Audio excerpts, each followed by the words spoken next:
Hey everybody, it's Safi and Marco Dish Out on Movies, the only movie review show on YouTube to review movies in terms of food. It's just Marco here once again. I am here today to review Guardians of the Galaxy Volume 3. First off, I should just start and kind of talk about what I thought about the series in general, so you guys can kind of see where I'm coming from. The first one, I knew that the first one was going to be good, but surprisingly, I wasn't really much of a fan of the first film. I kind of felt like it was more of a kid's film, and I felt like the more like hints at adult stuff were the best parts of the movie. Like, I felt like the characters were really good, though. I really liked their chemistry. But I didn't like the villain either. That was another problem for me. But then the second one, I really do stand by my opinion of the second movie being my favorite MCU movie. I felt like there was a big problem in the fact that they do split up in the movie, and I really didn't like how a lot of it they're not together as a team. And a big part of, the Guardians is that they're together as a team, working together. But I really loved the movie. Despite all the flaws, I felt like it was just really, really good. I thought that the villain, he was really, really cold and evil, and I really thought he was an improvement. He was just a slight improvement on random blue guy from part 1. And also, there were a lot more dark elements. I really thought the part with Nebula on the ship where she was just killing, and Rocket and Baby Groot have to escape. I loved that part, and there were tons of things in the second one that I loved. And, especially the action was great, too. Now, I also played the video game, which I bet a lot of people haven't, and I really suggest you go play that video game right now, because it will totally give you an experience that's almost better than watching any of the movies combined. The video game is exactly what I wanted in a Guardians of the Galaxy story, just based on the characters. In the video game, it's a lot more about being a team, using strategy, using all the different powers and abilities. It's really, really good. It's almost perfect. I would put it in like my top 10 video games of all time. Now, finally we get to part 3. Excuse me. I could tell that James Gunn played the video game, and I could tell that he looked at the video game for influence. And this is just going to be non-spoilers until I give the food review, and then after that I'll spoil a little bit, and then we'll be done. I could tell that he looked at the video game because there were lots of parts in this movie that reminded me of the video game. Like, there was this whole sequence where they're going somewhere for information. I won't say what it is or why they're needing it. But it reminded me a lot of this same sort of part in the video game where they're breaking into this place and they were discovering that, like, all the technology wasn't working. And then there was this girl, and Star-Lord kind of flirts with her, and he's kind of like, trying to, I don't know. So there was a whole sequence in this movie that just completely like put me back in the video game. And I also felt like a lot of the action sequences, they were a lot like the video game, where you had all the different styles of fighting combining and all the different powers and abilities being used at once in the different places to help in like a really, really complicated. I mean, there's lots of parts in this movie where you watch it and you're just like, it's almost like you need to pause it because there's just so much going on. There's just so much action and so much, art on screen. That's one of the things that I really thought worked with this movie, was that a lot of recent MCU movies, they look like trash. They look like Disney Channel movies. They look terrible. They look like... I mean, it's pretty bad. It's pretty embarrassing.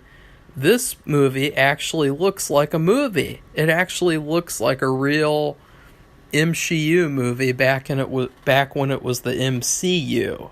And it looks really beautiful and really professional and good. So, I was happy about that. And I apologize about having to take a lot of drinks, but I'm still getting better, and so I'm still kind of, not really at my full capacity like usual. So I know that might be annoying, me constantly taking these drinks. And there we go again. Anyways, this was a lot more personal of a movie. Like, another reason why this reminded me of the video game was because the same sort of thing happened in the video game, where as the game goes on, you keep on having all these flashbacks of Star-Lord's birthday when he was a kid with his mom, and then, of course, his mom gets killed in the video game, and so that really reminded me of this movie, like the constant flashbacks throughout, like the first half. And so it was really weird. I was like, you know what? If James Gunn didn't play the video game, then I'm really surprised, because it's, I guess, great minds think alike, because it really seemed like he modeled the movie after the video game and kind of saw that, like, the video game had a lot of good qualities to it, and it had a lot of good, just good things to, like, take inspiration from. Now, the villain in this movie is another place where I think that James Gunn did a great job in terms of casting, and in terms of, like, feedback, I guess, because when I reviewed Peacemaker, I never finished that show. I'm never going to finish it, by the way. Sorry. It's just not my thing. At all. In any way. When I reviewed that show, I said, that guy, that random guy, what's his name? Let's look him up. That guy in the show, I'm clicking. Clemson Mern. I said, that guy, he is really, really good. And he's too good to be in this, like, comedy series. He should be playing, like, a serious role. It would be really great to see him in, like, a villainous role or, like, a hero role, but in a serious way. And James Gunn did it, and he cast him as the high evolutionary character, which, I gotta be honest, a lot of why his character is menacing is because of the story and because of just him being really evil as a person. But in terms of being a villain, I would say that all the people who criticized Ego the Living Planet need to admit that Ego the Living Planet was a better villain than the High Evolutionary. Because Ego the Living Planet could throw hands. He could throw himself because he was a fucking planet. The High Evolutionary, he's a lot more of like a... I don't know how to describe, like a personalized villain, a menacing presence, a character. He's not really like Thanos or like, these like brute force fighting villains, like especially Ego the Living Planet. So I think that Ego kind of has that advantage over him as a character, in that, I think like the final fight in part 2 is like 20 minutes of, Ego versus Star-Lord and the Guardians, and honestly, he was a lot more powerful himself. Now, that being said, I felt like this movie was pretty good. It wasn't the greatest. Like, I didn't think that it was like a life-changing movie, but I did think it was really pretty good in comparison to all the recent MCU trash. Like, if you just see one movie after Endgame, just watch this and then forget about all the rest, because you don't even need to watch all the rest of the stuff to just enjoy this. Another thing that has to be said about this movie is that it's really not as dark as I was expecting. And I know that's kind of like a shock, because I know a lot of people have said that it's really dark and that the villain's really dark. That element is really dark. But since it's in the past, and since it's kind of like a TV movie like Stephen King's It, where they're flashing back constantly, I promise this movie's a lot better than Stephen King's It. I'm just using like a quick comparison just right off the top of my head. But I really thought that the movie was going to be a bit darker. A lot of the movie is very like comedic and just kind of like action adventure. It's not really as dark as I thought it would be in some places, in some cases, in terms of, certain characters. And I'll talk about that in the spoilers. Another thing that I felt was, I kind of felt like James Gunn was hampered by the recent things that happened with the characters. Like, honestly, I don't even think Gamora needed to be in this movie. She was one of the worst parts. I really loved Gamora in all the other movies that she was in, but in this, wow. I almost kind of wish that she was a villain. Like, I almost kind of wish that, in the first Guardians movie, Nebula was kind of a villain. I almost kind of wish that they had made Gamora one of the villains, so that it would have been like an interesting parallel. Yeah. But her presence was really, really like irritating. And she was really just like, she was a stick in the mud. She was such a boner kill. And I just like, I really liked the actress, but I was not really liking Gamora this movie, unfortunately. Like, she was the only member of the Guardians team that I felt like, okay, enough of Gamora. Now, another huge weak point of the movie, which I think that everyone knew that this guy was going to be a weak point.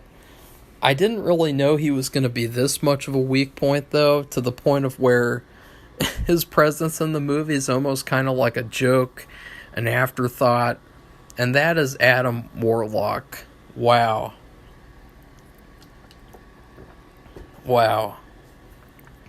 I mean, he's a waste of space to begin with, because his character, he was supposed to have been a part of the Infinity War story. They fucked that up. They didn't even care, because they don't even care about the comics, the other people who make the Marvel movies.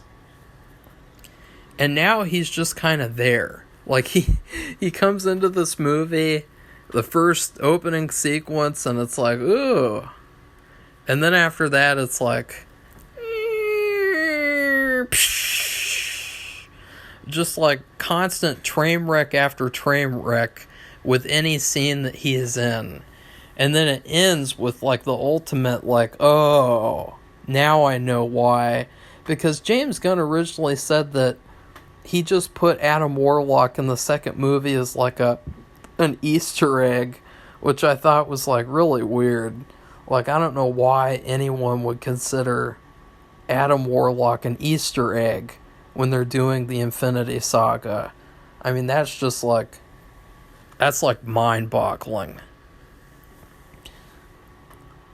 But he needed him.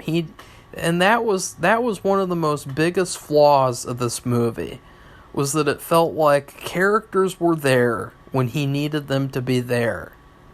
Things happened when he needed them to happen. There were a lot of parts in the movie that didn't really feel organic. They felt contrived. And it felt like this probably would have gone a different way in real life. Because, you know, in real life you wouldn't have these contrivances.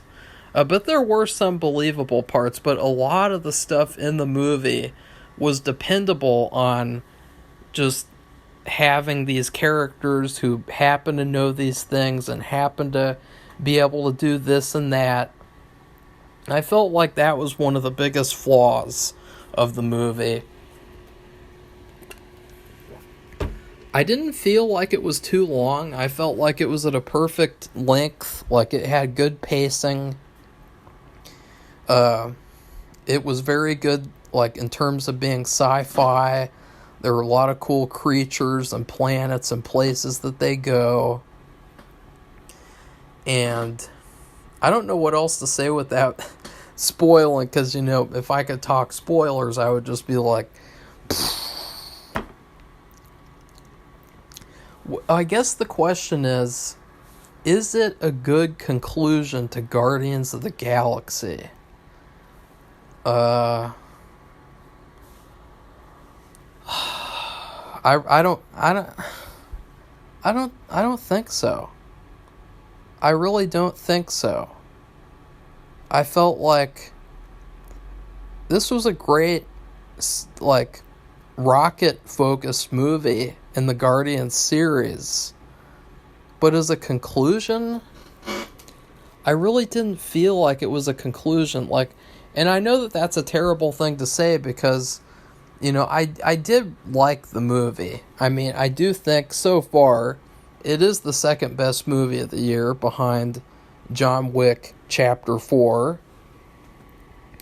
But there's just something at the back of my head that just kind of, like, it just makes me think, like, was this really the best conclusion to the series, to the story, to these characters?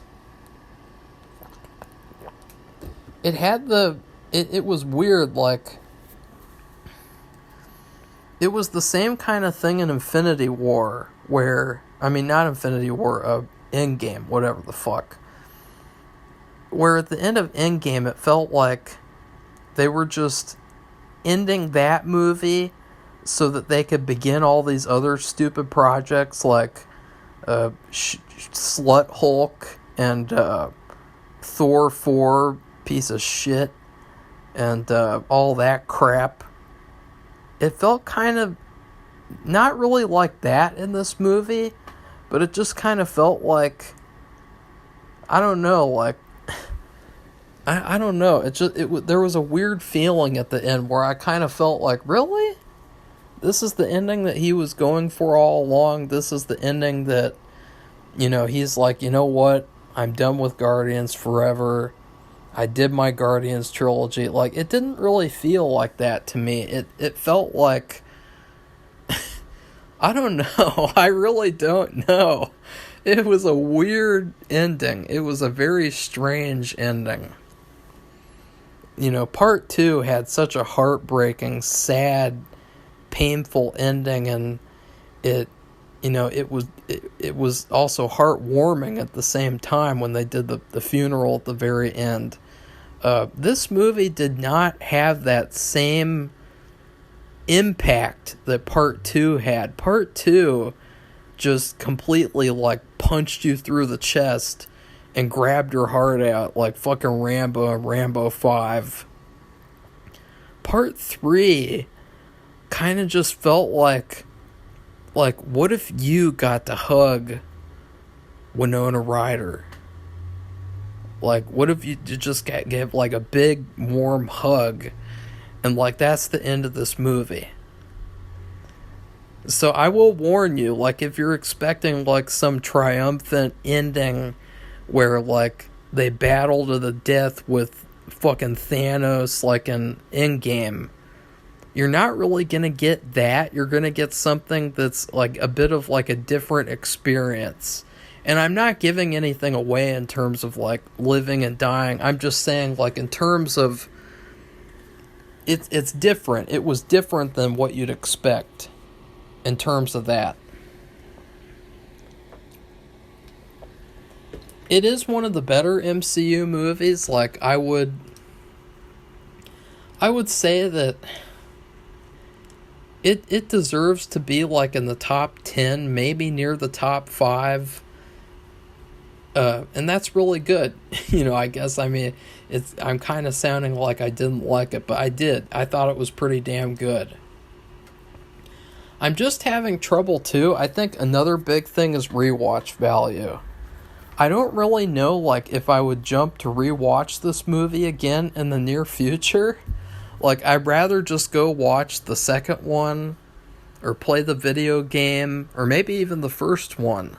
But this one, it was very, very character-focused towards Rocket, and it was kind of like something where you've seen it once, and that's it. Like, you don't really need to watch it over and over again. Like, you got a box of 4-berry Pop-Tarts, and you just got to eat all those Pop-Tarts. It's like, okay, I've had that one, that's enough. So I guess it's kind of... I'm not going to give this movie Pop-Tarts. That'd be a fucking insult and a disgrace to this movie. And I will say, too, that I really enjoyed the movie for the most part. Like, it's not like I didn't like the movie or hated it or, felt like it was bad. It wasn't what I expected, and it wasn't like the conclusion to the trilogy that I thought it was going to be. But still, I am very thankful that we were able to get this movie, because if you guys remember, James Gunn was almost not going to be able to get to make this movie because he made jokes on Twitter in 2012. And it's like, wow, I'm really glad at least that he got to finish his vision, he got to finish his work, his trilogy, and he got to end it the way he wanted to end it. Because I think, even though I didn't really think it was the greatest, I'm glad that he got to do what he wanted to do. Because there's lots of artists in Hollywood, and they don't end up getting to do this, where they have a trilogy where, they get like full creative control. Like, this movie, it's an anomaly in the MCU. It's so personalized and unique and fun and creative and funny. And I would recommend seeing it just for that, just for the fact that, he got to end on his own terms and do the ending that he wanted. Even though it's not the ending that I would have written. I'm just kidding. But anyways, and oh yeah. Drax the Destroyer. It's really funny because Drax, people, they called Drax out. They said, we do not like Drax anymore. We are really pissed off that you took this great character from part 1 who was desperate on a revenge path to get Thanos and kill him for killing his family. He was a serious character, and see, that was one of like the things that I liked about part 1 was Drax the Destroyer. Part 2, he's just like, like the whole movie, and then in Infinity War, Endgame, that's all he does too.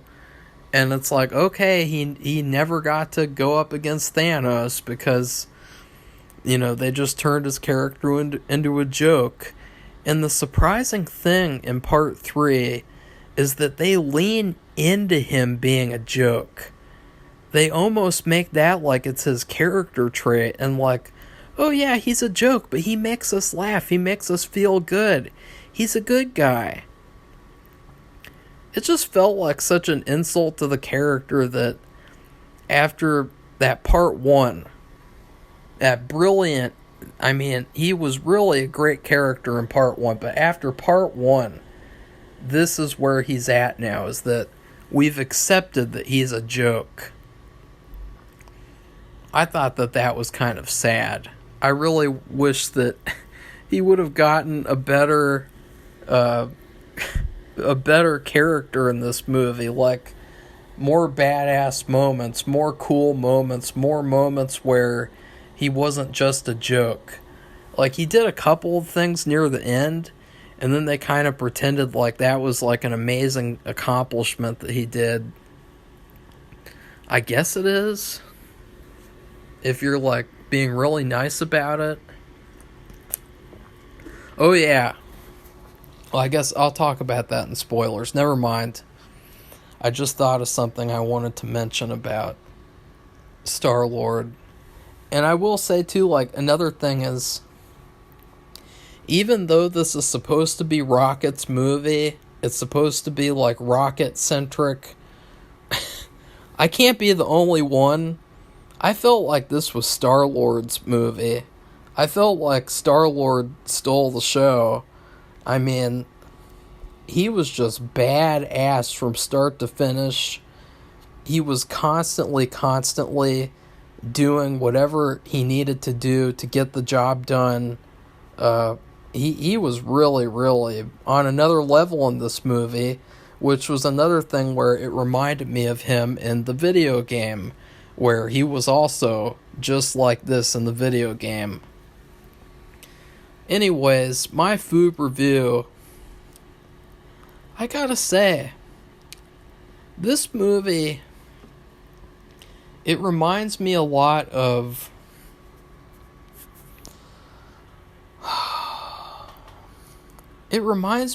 Sloppy Joes.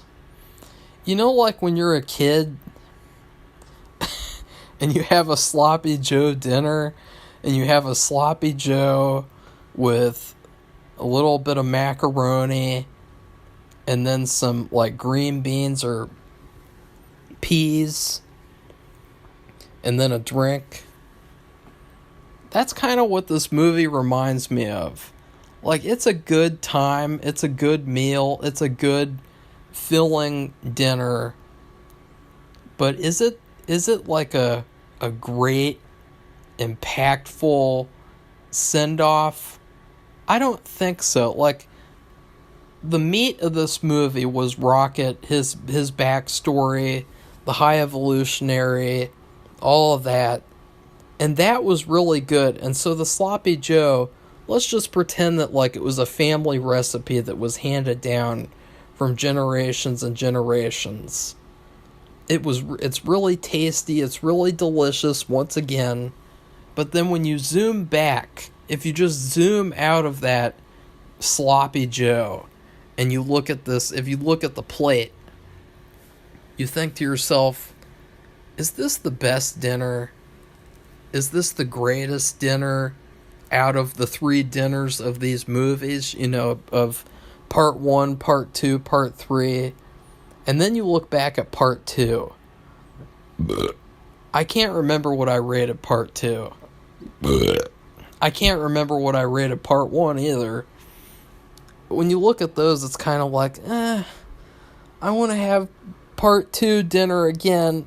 And you kind of reach over, and it's like, it's kind of sad because this is the last one. This is the last dinner, the last fucking Guardians of the Galaxy dinner. And you're like, oh shit. Sloppy Joes. Sloppy Joes. Okay, spoilers. Finally. For starters, the High Evolutionary was trash in terms of fighting. Like, I was like, it would be really cool to see a villain like him. Like, he would have been such a perfect Kang. Like, this is exactly what Kang should have been in fucking Ant-Man 3. Like, this was actually a good villain, but the problem was he had one big issue. He could not fight worth shit. He had all these creatures, he had all these henchmen doing things for him, and he couldn't do shit. Like, he just... At the end of the... Like, there's another part, like, in the backstory where he almost dies, like Rocket Raccoon. He almost claws him to death. And then at the end of the movie, Rocket Raccoon is just like, bam, one shot, and he's dead. I felt like that was really disappointing because I at least wanted, like, some sort of, like, a final battle between him and Rocket, like a battle. Not just like, I'm Rocket Raccoon, bam. But like a back and forth, like I felt like that was weak. So there you go. Ego the Living Planet, he kicked the shit out of you. He went against you over and over and over again, whereas the High Evolutionary was just kind of like, send in more guards. I can't do this myself, idiots. And then he just stands there, and Rocket Raccoon is just like, bam! Like, it's just like, bam! It's like, come on! Like, that was the biggest problem. If they had just had, like, a battle, a nice, juicy fist fight, a fucking gruesome fight, I would have given this movie a much higher grade. I would have said it is nearly one of the best movies of the MCU. But the fact that it just takes, like, it's just like, pew, and he's dead. It's like, well, okay, he wasn't really dead, but, he was defeated. He was done. They ripped off his face. He laid there on the ground, and then he died in a ship. But still, he was done after one shot. And so the backstory, I felt like, was probably the best part of the movie. It was very impactful. It felt like, if this is sad, I'm really scared for the end, because I know that characters are going to die. And I'm really not looking forward to, characters dying. And that was the worst part, was at the very end, It almost felt like a joke, like the joke's on you, the audience, for thinking that Guardians were going to die. Like, on one hand, I was happy, because I really hate these movies where, they just do the lazy thing, which is, okay, just have the characters get killed at the end. But on the other hand, I just kind of felt like, Gamora, she's never going to come back for another MCU movie because she wants to do other stuff, and there's other actors like that, and so it just kind of felt like, if they don't want to come back, then why not just kill them? Like, honestly, like, Gamora, her ending of just being one of the Ravagers with Sylvester Stallone is trash. And then the ending with, let's see, like, Drax, and basically the ending is, everyone on the team, like, after they did all this shit, the whole movie, fucking 2.5 hours, to save Rocket Raccoon, all of them are just like, I just kind of want to go do my own thing, man. Like, I kind of want to have my own show, in my own movie. Like, that's what it felt like. It was so strange. Like, Mantis is like, I want to go do what I want to do. And Drax is like, I want to come with you. And she's like, no, that's not the point. I was like, seriously? Like, this is the ending? Like, God, after all that, they're just abandoning Rocket Raccoon. Like, oh. ugh. Like, that's the ending, is that, Rocket, he becomes the new leader of the Guardians. The Guardians has new members, including all these people that the High Evolutionary created. They are all basically in this society that the Guardians are going to have to look over and help them survive or something. Like, that part was kind of like an interesting concept for a movie all on its own, honestly. Like, all these people, all these creatures suddenly free, and they're now in charge of them, and they have to create like a planet, basically. I felt like it would have been interesting to put them on Thanos' home planet and then somehow like start a society there. Because they said like something where these people, they have infinite strength, they can run 1,000,000 miles a day. They only need like 30 calories a day. So that was kind of interesting to me, like that idea at the end.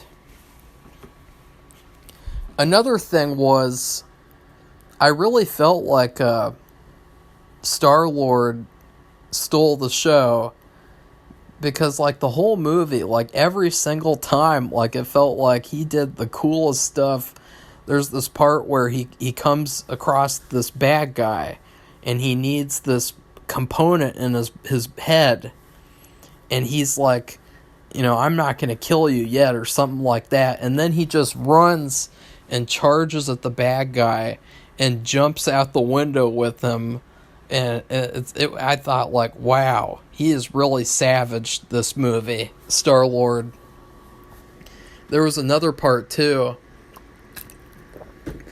This part where they broke into this place to try to find this passcode for Rocket. And he's kind of flirting with this girl. And everyone else, they're kind of holding her hostage. And, he's the only one who's kind of, like, really like trying to persuade her and get through to her and treat her like a person. And I felt like that was another really impressive part. We haven't really gotten to see that in these movies because he was always with Gamora. And I think people kind of forgot that he was like this ladies' man, Captain Kirk type of character. And so I kind of like that we got to see that a little bit in this movie.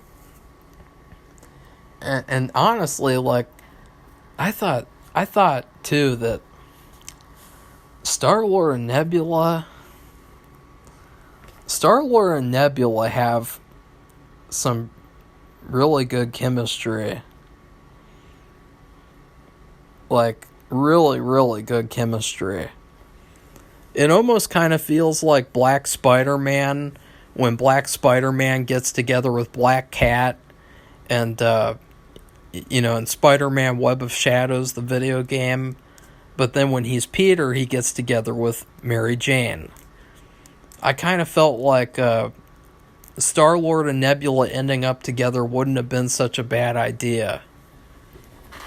But instead, Star-Lord has this whole plot with Gamora. I felt like this was one of the weakest points of the movie, where they know that she's a Ravager, and they just kind of are like, she's trash, she's different, she's not the Gamora we knew, and Star-Lord basically has to spend the whole movie coming to terms with the fact that he's never going to get to be with her again.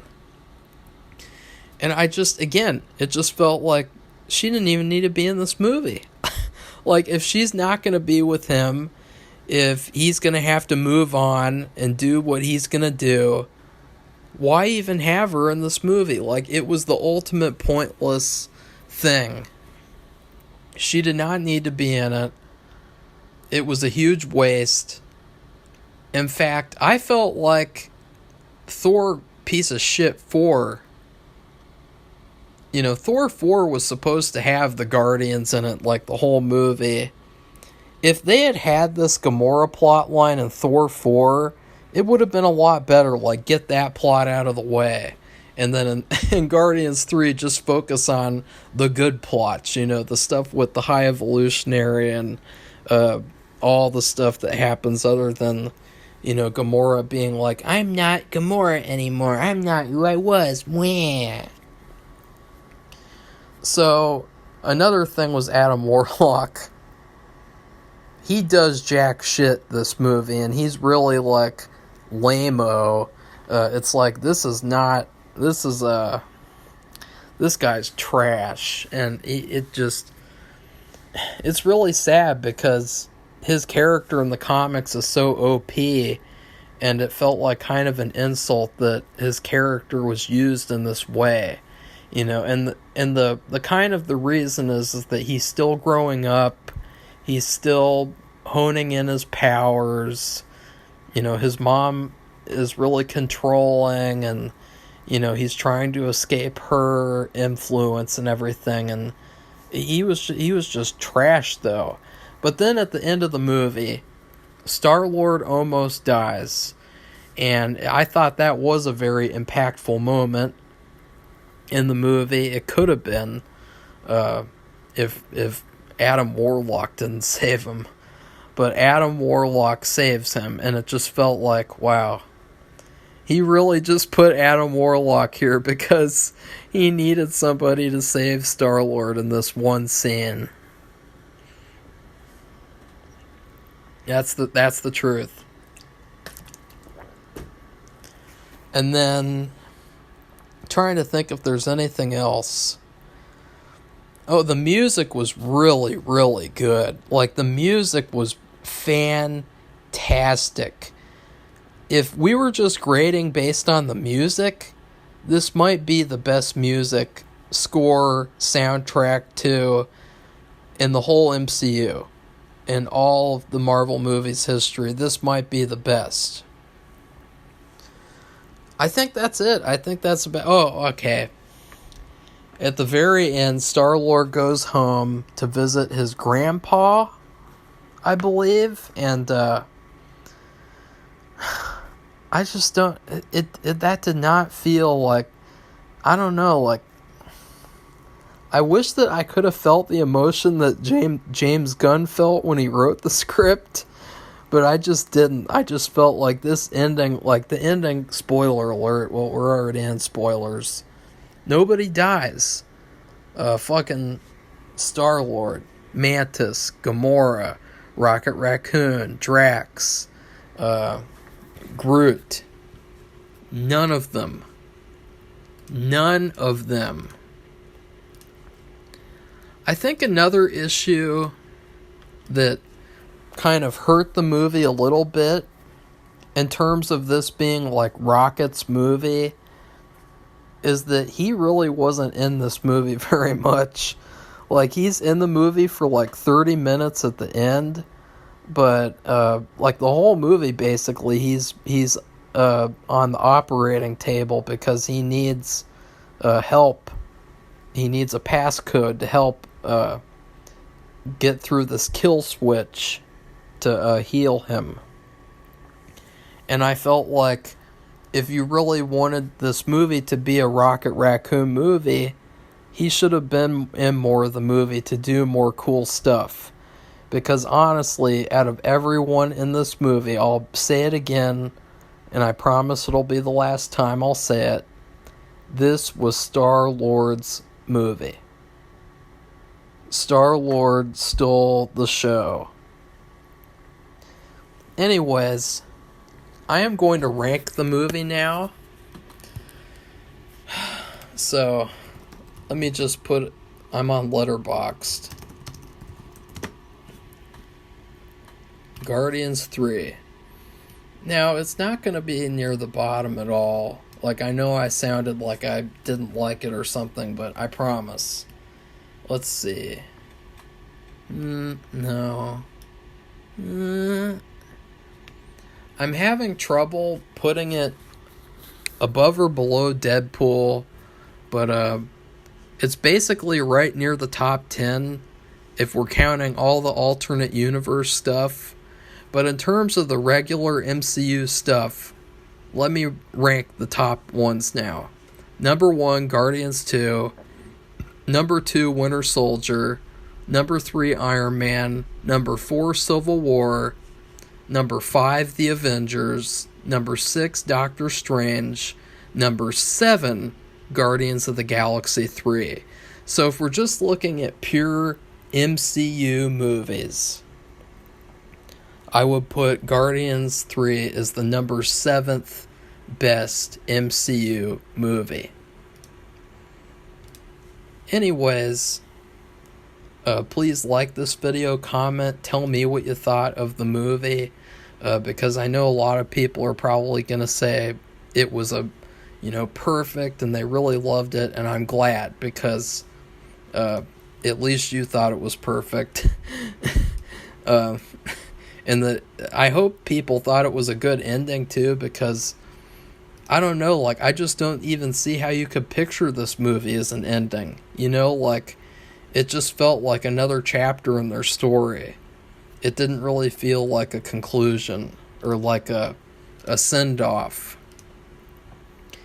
And then please subscribe to our channel if you'd like to see more honest reviews like this. Yeah. And by the way, I know I'm really going to regret doing this review when I'm reviewing these other new Marvel things and they're just complete garbage and I don't have anything good to say about them. But I just try to be honest and fair. If I just came here and said, oh, I thought this was a perfect movie, I loved it, 5 out of 5, 10 out of 10, it would be disingenuous and dishonest.